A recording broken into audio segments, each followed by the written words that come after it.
Hi Libra. Right, Libra, I'm going to go with the spirit messages, what is coming in first, the spirit and psychic messages for you, and then I'll start your reading. Right, firstly, as soon as I started to tune into you, I got the old nursery rhyme, Lucy Locket lost her pocket. And I think it's Kitty Fisher found it, not a penny was there in it, only ribbon round it. So this was, I think this is saying that it's almost like having nothing here, okay? A feeling like you have nothing, but then they showed a blackboard, like I mean, you're not allowed to call them blackboards now, are you? But it's a chalkboard.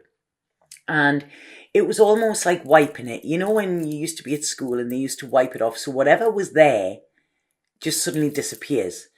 And I feel what they're saying here is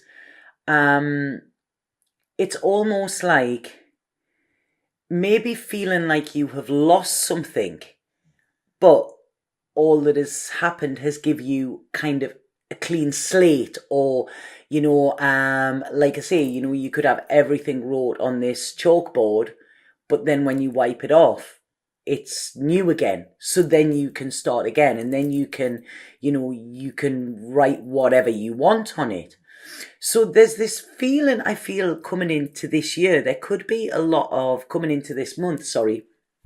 I feel there's a lot of thoughts around you, a lot of thinking of yesteryear. I don't know if there could be regrets, coulda, woulda, shoulda, all kind of stuff like that. But there seems to be quite a heavy feeling coming around you, Libra. And it's almost like I feel there's words that need to be said. It's almost like you're going through a lot of things within your head, but you're locking them inside, you're keeping them inside here, and it's almost like you've been writing a journal, a diary, your thoughts in your head, and now they're saying they want to get out, they want to get out. You've got to let them out, because when you let them out, this is when they will clear space. So it's kind of, there's a space clearing, or a clearing of space, okay? And I feel that there's almost a worry in doing this, but then when I'm seeing it, it's almost like that worry will be lifted as well. So you will be lifted as well, they're saying, your spirits will lift. Yeah, your spirits will lift. And it's a feeling of, or a fear of having nothing, okay? Feeling maybe a little bit like you are inadequate. What have I got to offer? What have I got to offer a potential partner? What have I got to offer a current partner? What have I got to offer the world? What is my purpose? This is it. And a real sort of down feeling about yourself, I feel. But what they're saying here is, if you do feel like you've lost everything, then that is when you are truly free. They say it in Fight Club, isn't it? It's only when you lose everything that you actually become free, that this is it. And we have all of this onus on things and stuff and ownership and everything like that. But what does it really mean? I mean, look at it, it's Christmas time now. How many people will be running out and buying buying absolute rubbish just so it looks like there's more presents there, spending hard-earned money on stuff that's going to be put in a drawer or whatever. That stuff does not make you happy. Buying presents for people does not prove how much you love them. Christmas is about presents, not presents. And, there's this, I mean, Christmas time is a funny time for a lot of people, so I really feel this is coming in strongly for you. And it's almost like maybe even going back to childhood, I feel, something from childhood where there's a trigger and it's coming. So it's almost like go back and revisit where this thought pattern came from, where this need to keep everything to yourself came from. And once you tackle that, once you get through that, then this is when you're free, and you're free to express yourself properly, you know, rather than keeping everything in your head, because when it keeps in your head, it just ends up going, you know, it goes all over. So there's a real release in here, okay? And I really feel as well, there's if you meditate, if you don't, start, okay? What is it they say? If everyone should meditate for 10 minutes a day, and if you haven't got 10 minutes, then do it for 30, you know, because this is it, you know, often we get caught up in these busy lives, busy lies as well, they're saying, you know, and it's all going on, it's all swimming around. But what they're saying is it's almost like getting that chalkboard and wiping it clean, you know. I mean, when I'm doing that there, it's almost like waving bye-bye to it, you know, that's it, you know, it's like, it's au revoir, you know, farewell to that, farewell to the old way of being, because this is what we're being called to. We're being called to move. Everything we have experienced from the day we were born has been a learning curve for us. Every experience has been teaching us something. And like I say, you know, it's going to move on. We, you know, some of us enjoyed school. I didn't. But some of us did, you know. But that ends, you know, we don't stay in the same class, we don't have the same friends, we don't have all of that. So things change and we progress and we learn along the way. And this is what life is. So, like I say, if things have gone from your life, that's only to clear this space so that more can come into it and you can experience more, if that makes sense. So yeah, big changes, change, almost in the middle of transformation here. This is what I feel here, Libra.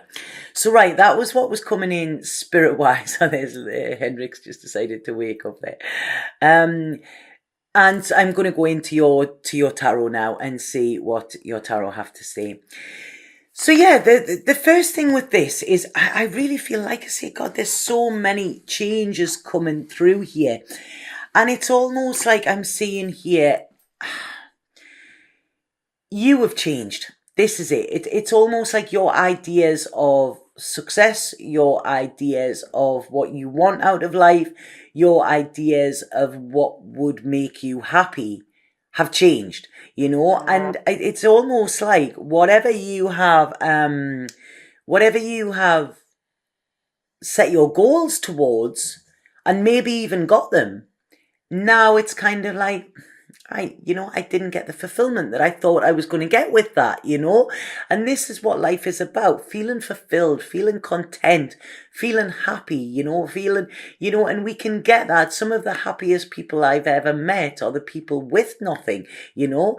And Osho talks about it, you know, and he talks about its no-thingness, you know, and it's this state of pure potential, you know, rather than this state of lack, you know. I mean, if we think it's, you know, before the earth was made, there was this it was blackness, you know, and then there was this big bang, and this is like what they showed me with this chalkboard.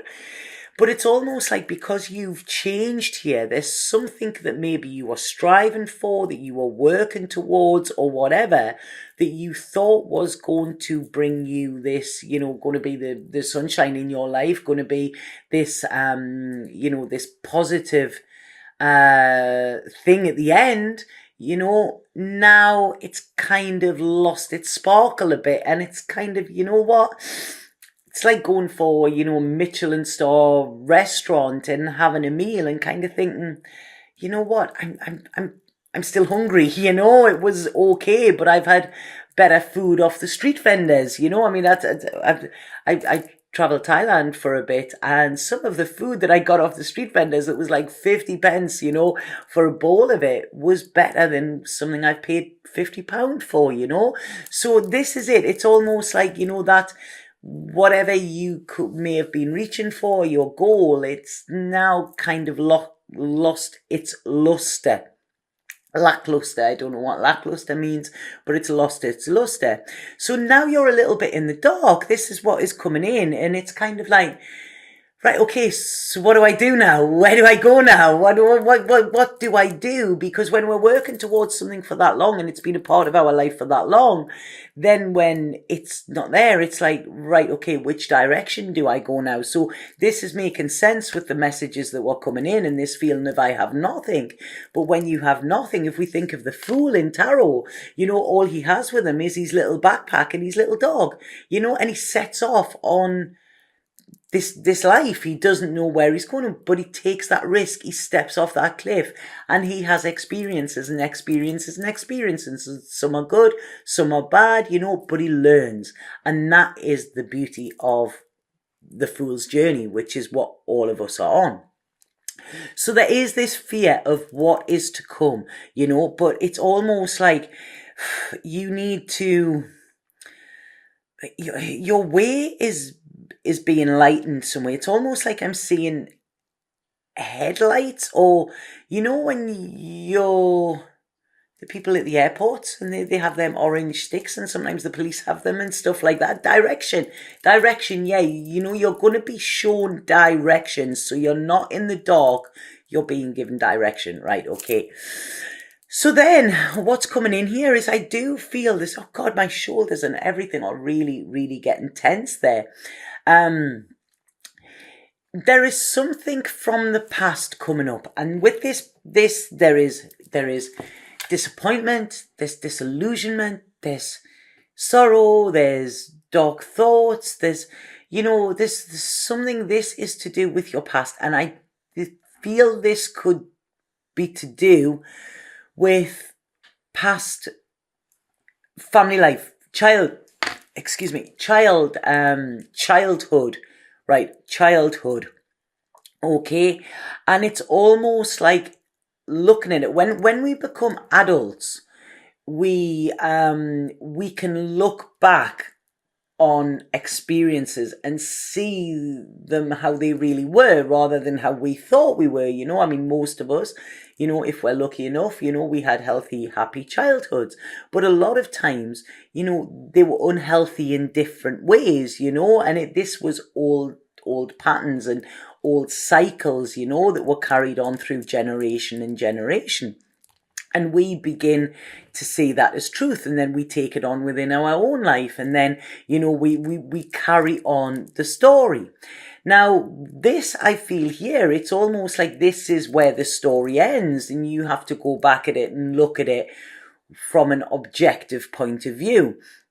Because there is the truth, there is the truth of what was there, they're saying here. This is quite interesting. In the summer, I had a breakthrough. I don't know, it was this crazy 48 hours during the eclipse. And I started getting all of these messages, like literally it was bombarded. And then, I was kind of short circuited. But what it showed me is a lot of the beliefs around my childhood that I had believed, and I'd lived them and I'd heard other people talk about them and all of that, were actually just one side of the story. And I realized that I had been blaming a certain thing that happened within my childhood for things that have happened within my adulthood. When I got this kind of awakening, this slap in the face, it showed me it from a completely different angle. And I realized that story that I had told myself and others for a lot of years was not true.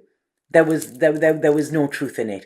It was one side of it, And once I realized that, I was able to make peace with my past, peace with the people involved in the past. And I just apologized. And I said, you know what? I'm sorry, and they said, we never thought you felt like this. And I said, yeah, but I did. And I'm apologizing for the thoughts that I projected rather than actually what I'd done or said about it, And that was a huge healing, huge healing. Things are very, very different now, but it took 45 years for me to actually realize, whoa, that wasn't the truth. It was somebody's version of the truth. It was my version of the truth, although I was too young to see it. But what this is saying is, it's almost looking at the truth. And I feel this is something to do with family, with childhood, you know, it's like a family home, it's something like that, and it's starting to unravel, okay? Nothing like Christmas is there to, you know, to get all this family stuff coming up. So I'm sorry for this, but this is what it's saying. And yeah, it's almost like it's starting to unravel now. Now, when we unravel, what happens is this mass, this big mess, not mass, right? Okay, they said you got that wrong. This big mess starts to unwind, you know, and then you can see all of the different parts to it. Wow, God, I just wished I had a camera in my head where I could just project to you what they're showing to me here. So it's, yeah, this is starting to unravel the mess, okay, and see what led to this, you know, because there was a lot of different things led to it. I hope this is making sense. And it's almost like giving you a window of opportunity. So this sadness, this regret, this whatever, you know, it's kind of saying to you, you know, this is time to move on. This is time to stop this sadness, stop any regret, stop any guilt or anything like that. One of my dear friends here says the guilt is the closest, the furthest away we can get from God. And I totally believe that, you know, because it's an emotion that we don't feel, and a lot of, we don't learn anything from, sorry. The Tibetans don't even have a word for it. And a lot of times within our childhood, we could be made to feel guilty for things as well, you know. So it's something that we learn. And this is, we've been carrying it around for us. And I feel like it's almost here. I'm almost like it's as if my genes are worn out here. And right, okay, my genes, right, that's kind of, sorry about that. Yeah, when they're saying they're showing me like, you know, like hands rubbing on my genes with stress, with anxiousness. But what they're saying is the genes are worn out. Genes as in GENES. So that's out. It's a worn out way of being. It's a worn out kind of thought pattern. It's an old, you know, bring it into the new. And I think this is why it's all this wiping this slate clean. So there's a lot going on. I've only done 2 lots of your cards here, Libra, so I'm so sorry. This is going to be a bit of a heavy one, I think. But what they're saying is once this all falls away, it's kind of like, right, what do I do now? But what they're saying is you now stop struggling and you now sort of head towards solidity and stability, okay? But this is your solidity and your stability, okay? This is it. It's almost like, you know, get that fire burning, you know, within your gut, because once you've seen the truth will set you free. This is what they're saying. And this is almost like, this is lovely, this, because it's saying, take your heart back to your teenage years, or to when you start to learn about love and emotions, you know, and start to learn again. Okay, this is it. There's a new way to do it, a way that won't be a struggle, a way that won't